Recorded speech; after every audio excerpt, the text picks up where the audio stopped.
Hey everyone, we're about to dive into one of the most exciting times in history. A time when explorers and brand new kinds of ships headed out onto these huge, scary, unknown oceans. And you know what? Their journeys completely changed the world, connecting everyone in ways no one had ever even dreamed of. So let's start with a question that honestly sounds a little weird today. Would you risk your life sailing off the edge of the known world for pepper? It seems kind of crazy, right?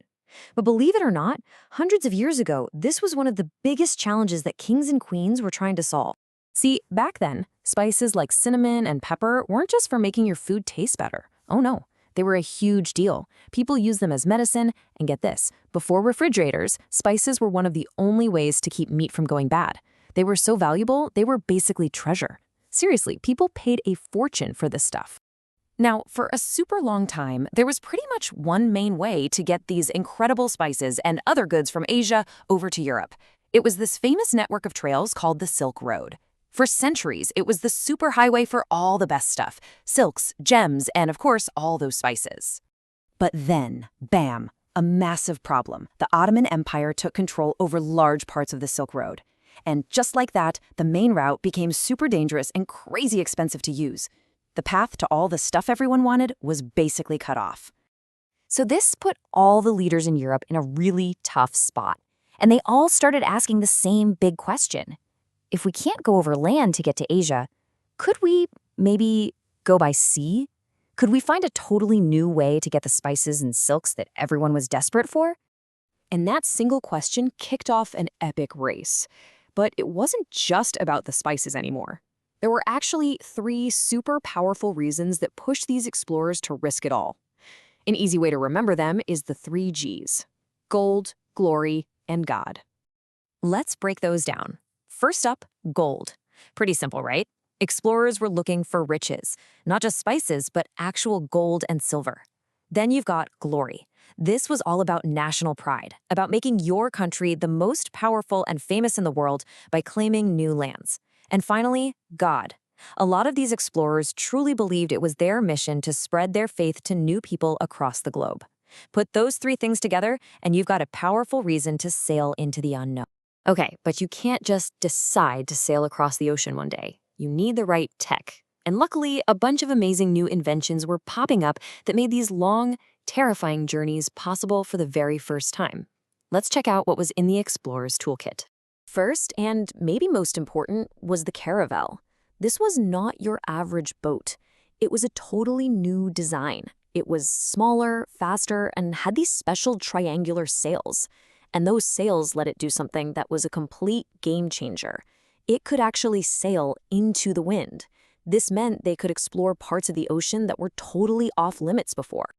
All right, next up, how do you know where you are when you're in the middle of a giant ocean with no landmarks? You use an astrolabe. This thing was like an early version of a GPS. By measuring the angle of the sun or stars, sailors could figure out their latitude, how far north or south they were from the equator. No more being completely lost at sea. And rounding out the toolkit were two other must-haves: the magnetic compass, which always pointed north so they could keep their direction straight, and way, way better maps. For the first time, they had detailed charts of coastlines and safe harbors. With all this new gear, sailors finally had the confidence to go farther from land than ever before. So they had powerful reasons to go, and they had awesome new tools to get them there. It was finally time to set sail. Let's look at some of the major voyages that literally put new places on the map. The guy who really got the ball rolling was Prince Henry of Portugal, also known as Henry the Navigator. He wasn't an explorer himself, but he was like the ultimate coach. He funded the voyages, brought together the best mapmakers and sailors, and even started a school just for navigation. He was the mastermind behind the scenes. And you can see how this all played out over time. It didn't happen overnight. First, Prince Henry's sailors started inching their way down the coast of Africa. Then, a huge breakthrough. In 1488, Bartolomeo Diaz made it all the way around the southern tip. A few years later, Christopher Columbus had a crazy idea to sail west instead, and, well, he bumped into the Americas. But the original mission was finally completed in 1498 when Vasco da Gama successfully sailed all the way around Africa and landed in India. And that was it. Mission accomplished. Vasco da Gama had cracked the code. He had found another way to Asia, a direct route by sea. that old, expensive, and dangerous Silk Road was no longer the only game in town. But here's the thing. This discovery did way more than just open a new shipping lane. It changed, well, pretty much everything. The world was about to become a very different and much more connected place. Let's look at the massive impact these voyages had. So what were the consequences? Well, on the one hand, the world became connected for the first time.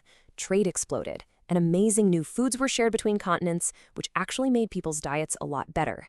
But there was also a very dark and tragic side. These explorations led to the conquest and destruction of incredible civilizations, the spread of deadly new diseases that wiped out huge populations, and it marked the beginning of the horrific transatlantic slave trade.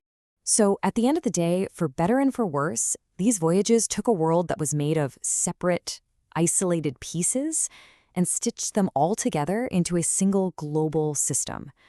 From this moment on, the story of humanity became the story of one interconnected world. And that kind of leaves us with one last thing to think about. Just look around at your own life. Do you like pizza with tomato sauce? Or French fries? Or chocolate? None of those things existed in Europe before these voyages. The connections that were forged hundreds of years ago are still shaping our world in huge ways today. What else in your life do you think might have been touched by this age of discovery?